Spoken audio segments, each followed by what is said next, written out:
Please remember that all the opinions in the show are those of the host and should only be taken as food for thought. We're in no way telling you to do anything. Everything is kept anonymous for the safety of the listeners and no information is shared to anyone else. If you are easily offended by people's opinions or views, then thank you for making it this far, but this is not the podcast for you, so see you later. And please enjoy the rest of the show.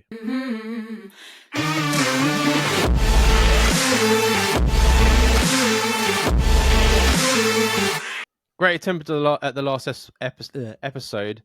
I know it was a lot of tech issues, but you kept your cool and put it out anyway. Jamie did not keep his cool. He just cut the bit out. Yeah. As a Tell 'em Steve Dave listener and a fellow ant to Jamie, I'd like to ask Chuck a question or two. Yeah. Firstly, what would you say has been your favorite project working with the guys from Tell 'em Steve Dave? Favorite one? I mean, what leaps to mind immediately is probably the Last Day at the Stash documentary. And it was really interesting because, so, obviously Tell 'em Steve Dave, we have this Patreon, and the way we do it is that every week we put out an episode, and it's usually part of a continuing series. Like we'll just do different shows, and like every week it's an episode from one of our different shows, whether it's Tales from Behind the Fake Counter, which is the behind the scenes of Comic Book Men, Rock and Roll Night, which is about the discography of Kiss or whatever. Mm-hmm. And once in a while we'll do one-offs and we'll do documentary projects. And the Last Day at the Stash documentary, they were moving the stash from 35 Broad Street, where it was for like 21 years, I believe, 21 to 22, and they're moving it up to 65.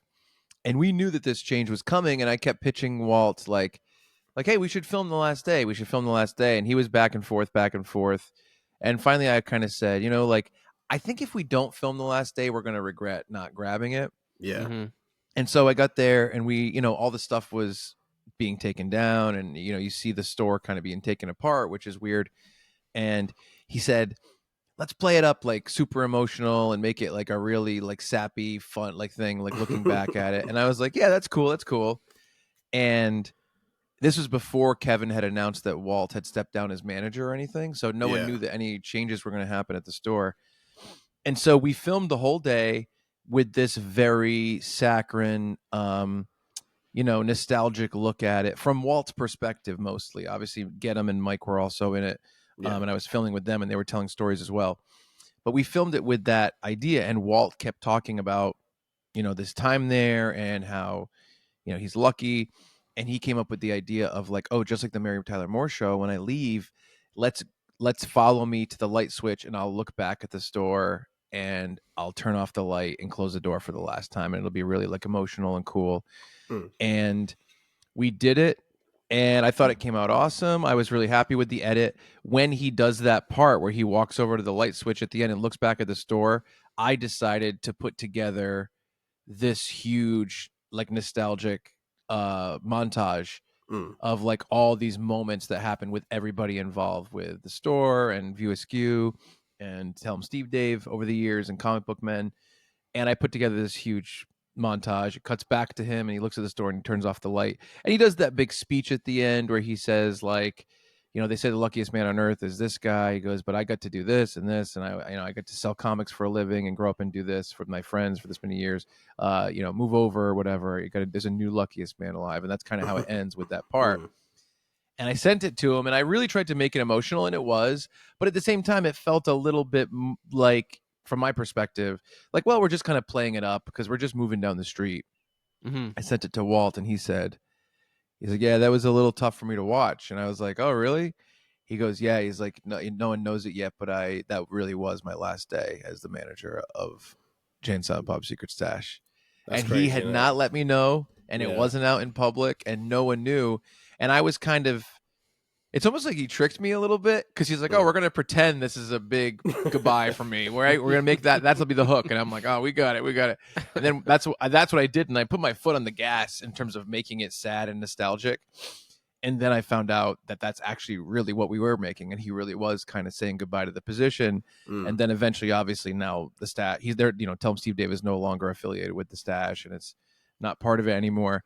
And it was like a really emotional goodbye that I thought I was making as kind of an exaggeration, then it turned out to be 100% true. Oh, which wow. is That's really crazy. weird. And so I'm really proud of that one. I'm really, really happy with that one. Mm. But in terms of projects that kind of leap to mind, I really was happy with the Making Hay documentaries we made, which was when I got all the behind the scenes footage that was never used Mm. and actually took Making Hay 1, 2, and 3 and incorporated the footage. Making Hay 3 came out with the footage, but Making Hay 1 and 2, it was all footage from years before that had never been seen. And so I kind of had to turn it into a new thing. And I wrote that narration for Get Him, where he narrates the entire Making Hay thing. But in general, I'd say the documentary projects are the most fun. You know, we did a day in the life of Get Him and stuff like that. Those are the coolest ones. We did a Black Friday documentary. Yeah. We did the first Sunday back at the stash after COVID. That was a documentary. And then I think besides that, honestly, it's just really where I get to be the most creative is what I like the most. And so when we do a new show, I always get to conceptualize and film the intro. So one of my favorite things I ever filmed for anything is the intro to Tales from Behind the Fake Counter, where it looks like it takes place in this basement and someone's coming up with the idea for Comic Book Man, and there's the trash on the floor and the spiders and all that stuff. And then recently with my show that I host, the Tesdy Tapes, I went into a bunch of abandoned houses in Staten Island, and I filmed all in abandoned houses like we're searching for this lost hidden tapes. And we go into the basement, we go down the ladder, and we find the old VHS thing, and we pull out the Tesdy tapes. So that stuff is my favorite stuff to do. And then That's cool.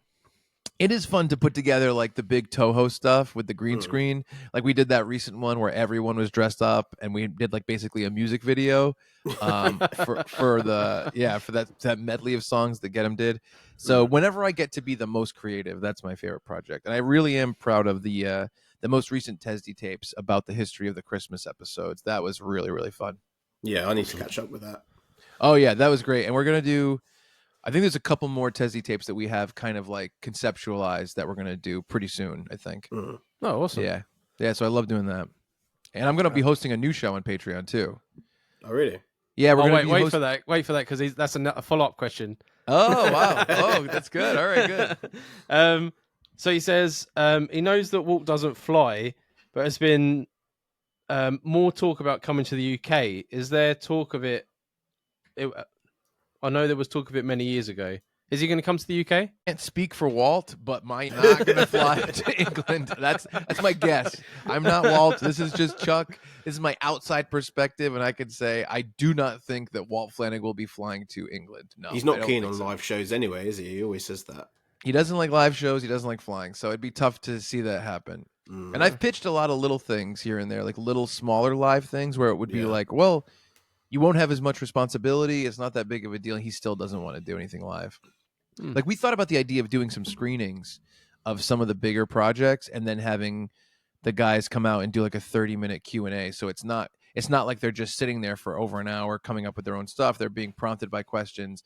Yeah. And so it's a short amount of time and they're being prompted the entire time. And he still wasn't super interested. I mean, I would say never, but I don't think he's going to do a live thing. He's not going to jump at it for sure. No. I know it's a bum out. Agree. Yeah, I know. So he also says, is there any further projects you'd like to do with the guys or your own that you can tell us about? So yeah, that's why I stopped you because you're about to. Yeah. So I pitched a show a while ago to Walt, and I think we're going to do it, and it's going to be a Q&A show where because I think that's one thing that's missing from the Patreon is. If you have this hardcore fan base and we have this 7,500 people that are on the Patreon, something like that, between 7,000 and 8,000. And I was like, man, it'd be great to let them kind of have a voice and be able to really directly communicate with the guys and ask questions and find out information they want. Mm-hmm. And so I pitched that as a show where I'm going to take, I'll take the Q&A, the questions, and I'll organize them and try to figure out the best way to do it. And then bring them to the guys and host a show where we get people on, get the Tell 'em Steve Dave guys on and answer some questions. And so we're going to be filming that this summer. I think it's supposed to be filming in the next month or so. But yeah, we've been talking about it for a while. I already put a call out for questions. I already have a ton of questions in a big spreadsheet. I think I emailed in. I might have emailed you. Yeah, there you go. So hopefully we'll do that question show. And I think it's going to be called Questions and Answers. like ANTZ, sirs, you know? Nice. Yeah. So that'll be, I think that'll be coming soon. I hope so. In terms of other projects, I mean, I'm doing the Funbearable stuff, and I'm always trying to expand that. We're always trying to do different ideas. Like, we do a lot of creative stuff on my podcast, Funbearable. Like, we do this thing, Pitch Doctors, where we take concepts from movies that are coming out, like Godzilla versus Kong, and we come to the table and say, okay, if you were in charge of Godzilla versus Kong, what would your movie be? And my co-host Brad comes up with a pitch, my co-host Ray comes up with a pitch, and I come up with a pitch. And I love doing that stuff. And I love creative things where we bring like scripts to the table on the podcast. So I'd love to do more of that with Funbearable. And also, last summer, the Impractical Jokers were shooting some sizzle reels for new TV shows, like shows that they wanted to pitch. And Quinn invited me to come in with my own pitch to pitch a television show. And so Ray, Brad, and I came up with a show, and we really, really developed it and worked on it super hard. And we're very proud of it. They didn't pick it up to get turned into a sizzle reel, but I really want to make the sizzle or the pilot for it so bad. So I'm trying to see if there's anywhere else we can pitch it to get, to get some money to make the pilot. And I would fucking love to do that. It's like my number one thing I'd like to do. Oh, that's cool. Hopefully someone's listening and might be like, some extra money in their pocket. I know. It's funny because I've never done any crowdfunding for anything. I've never tried to do that.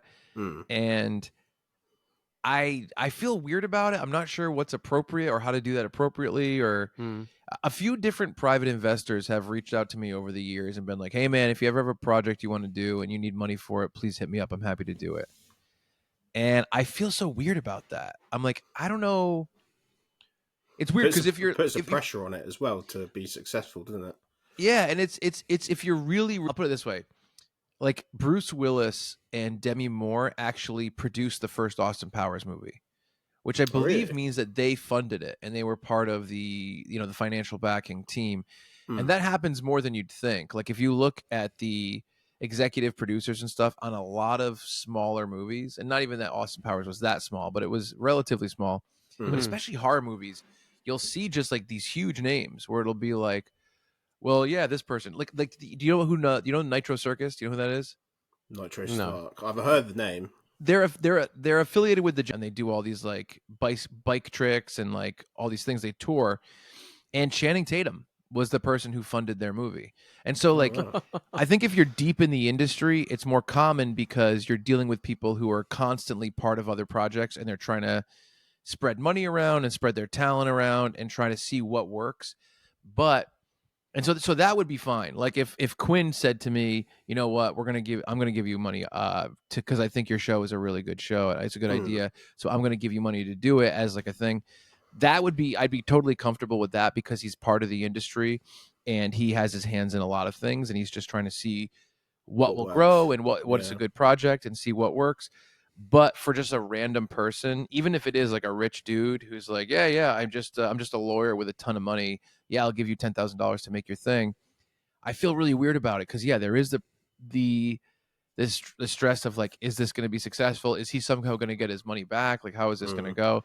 And I just don't know the relationship that you're supposed to have with those type of people and what they expect back and what's appropriate to give back. So I don't know. I have a link to some other production companies, so I am going to try to pitch it as an idea to get some money to make it. But that's like my number one thing I want to make is this project with me, Ray, and Brad. Awesome. Yeah, that'd be cool. That'd be like a proper extension of the podcast as well, wouldn't it? Yeah, it would be. It would be our comedic voices working together in the same way that they do on Funbearable, for sure. Yeah, that's a way to go. Yeah, awesome. Right, we've got enough time for this last email. So this listener wants me to say a word that's been banned from this podcast. I'm not going to say it. And it says, I have a question for Chuck when he jumps on. I saw he was on the cruise with Jimmy and some of the other guys. Yeah. How was it? And would you recommend it to a Brit to fly over for it when they do it again? Also, I'm curious of what Chuck thinks of English food, as Jamie hates it and Dan loves it. Black pudding, yeah. I love black pudding. Yeah. I don't know. Okay. I don't know about that. So That's all right. English food is really bland. So it's like sausage, mash, and peas, pie, chips, and peas, cottage There's pie. lots of mash. Loads of mash. I mean, I like mashed potato. Fish and chips. That's another big one. Yeah. I love fish and chips. I don't know if I really can. I think I can't probably speak on like real, traditional English food though. Like, besides fish and chips, which I love. I love shepherd's pie. Is that a thing? That is a thing. Yeah. One of the things I hate. Yeah. You hate shepherd's pie? Yeah. Well, what is your version of shepherd's pie? For me, it's mashed potatoes, hamburger, and corn. Oh, you mean mince? I guess so. It's like hamburger. Meat. Yeah, mince. Yeah. So okay. Yeah. Well, I put baked beans in mine, and really? everyone seems to hate that. But yeah, I fucking that's love weird it. as fuck. It's because it's cheap, right? Everything in England is like make it as cheap as possible. English food is, if the Germans were still flying overhead, that's where English food stopped. Fish and chips, they're only acceptable, and that's it. See, my buddy Ray just went over to. He went to London. He went to Ireland, and he said that he had some amazing meat pies, though. Pies, pies are big. He had some Ireland's food's really good. Yeah, Ireland is good, but that. England's a bit. I don't know. Yeah, because Jamie's right. It's like World War. Like we had a barbecue at the weekend, and we had some leftover hot dog rolls. Yeah. And I go to my girlfriend. I was like, "Oh, ice buns tomorrow." Because what you do with leftover hot dog buns is you make icing and dip them. But every English person moans because they're dry as anything because they're old. Yeah. Because they're an old roll, but you put icing on it, and now it's a cake. You guys are fucked up. Yeah, that sucks. I fucking love it. I'm gonna throw up. I'm gonna go throw up, and I'll be right back. But that was the whole thing, right? Like bread pudding. Bread pudding is old bread that you don't want to throw away. You make into. Yeah, bread pudding makes. I like bread pudding. That's it's basically funny, if you want to ration your food, if you want to ration like you're in World War II, then that's how the British eat. It's fucking awful. Yeah, it's pretty tasteless, but I love it. So what kind of food do you... my favorite cuisine at the minute is probably like Japanese food. Ooh, yeah, I love that too. Oh, yeah. Are you eating sushi and sashimi? Yeah, I love sashimi. Yeah. We love gyozas. Fucking love it. Oh yeah, gyozas. Oh, I love that shit. Beautiful. Oh my god. Yeah, I'm just getting into Indian food, like as in the past 8 months or so. I'm really enjoying it.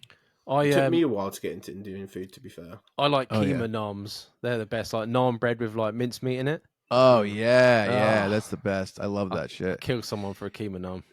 But if you put meat inside bread, oh, I'm there, baby. That's all I need. Beef Wellington. That's what I want. Oh yeah. Meat's pretty good at anything. But yeah. So the cruise you've already mentioned about meeting your missus now on it. Yeah, but what was it like? What was the experience of it? So it was, honestly, it's so funny because I wasn't planning on going, but Quinn and I had lunch like in late December, and he was like, "Hey, do you want to come on the cruise?" And I said, "Sure." And he got me a really nice room. I'm very, very thankful. He's super generous. I really appreciate it.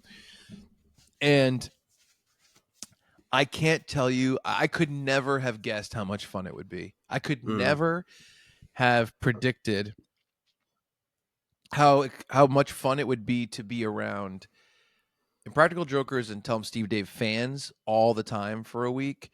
Plus, like, obviously Eric Andre and Steve-O and different comedians and stuff there too. So it's even more fans of the same kind of stuff that I like, because I love Steve-O and I love Eric Andre as well. Yeah. That was really fun. And plus, I had a bunch of people on the boat that I had met that were Tell 'em Steve Dave listeners. And I'm friends with Ming. I'm friends with Bri. I'm friends with, Jimmy and Michelle, his girlfriend. I'm friends with all the people from Tell 'em Steve Dave, obviously. So it was amazing to have them there as well.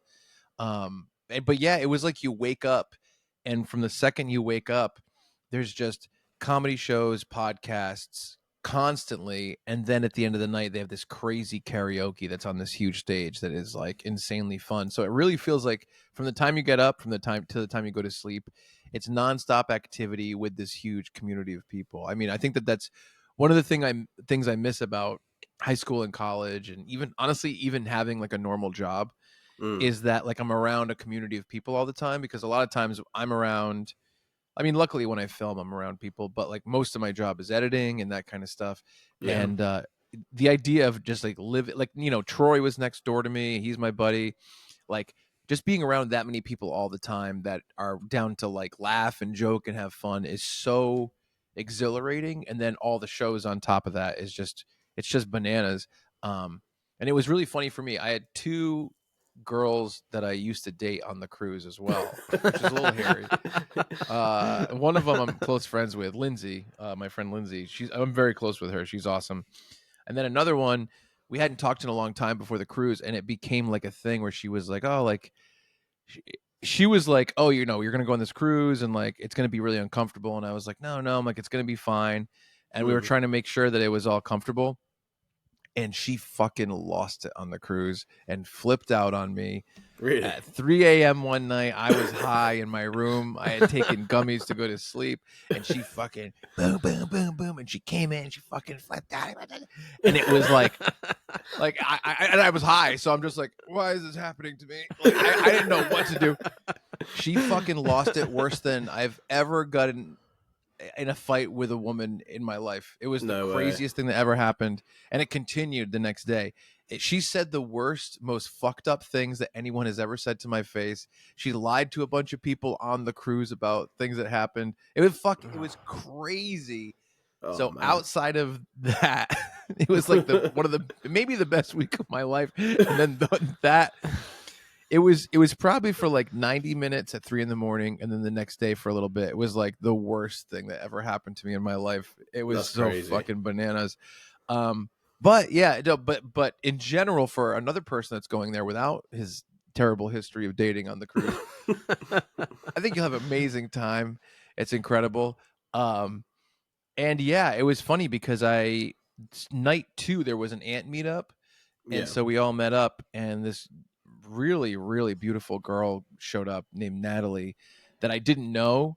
And the reason I didn't know her was because she's not on social media. She's not part of she's not part of the Reddit, the Facebook groups, Twitter, Instagram, anything with Tell 'em Steve Dave. So this very pretty girl just shows up at this ant meetup, and pretty girls are pretty rare in the world of Tell 'em Steve Dave fandom, you know? And everyone was like, who is this? And all week I just wanted to talk to this girl. And I was trying to make the ex that was on the boat that went crazy on me, I was trying to make her comfortable, so I was trying not to like be hitting on people a lot. I actually told her we made an agreement beforehand, but then when she fucking lost on me, I was like, all bets are off. Yeah, Fuck definitely. her.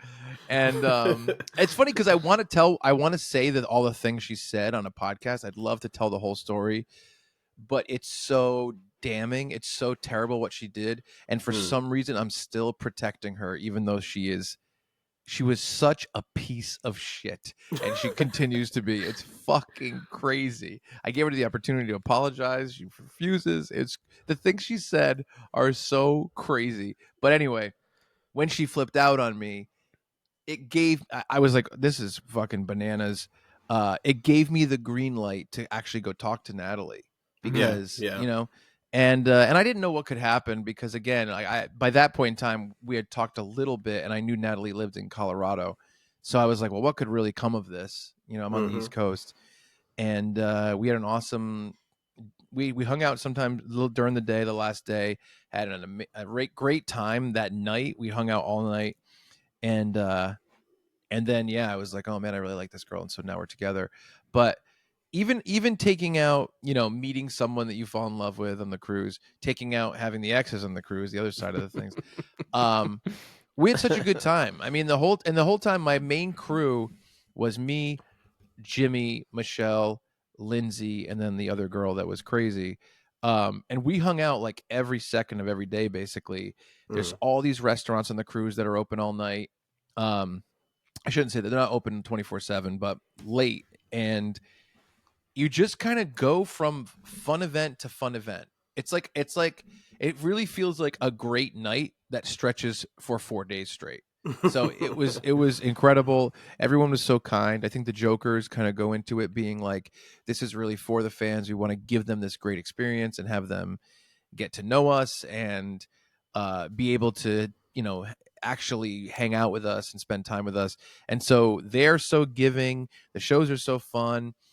I feel like the performances are a little bit more relaxed because it's so cool and so straight on like fandom. It's not like we're just going out to a random place and performing for people who don't necessarily know. Yeah, they don't know super well. So it just felt like Steve-O, Eric Andre, all that stuff was just so fucking fun. I can't recommend it enough.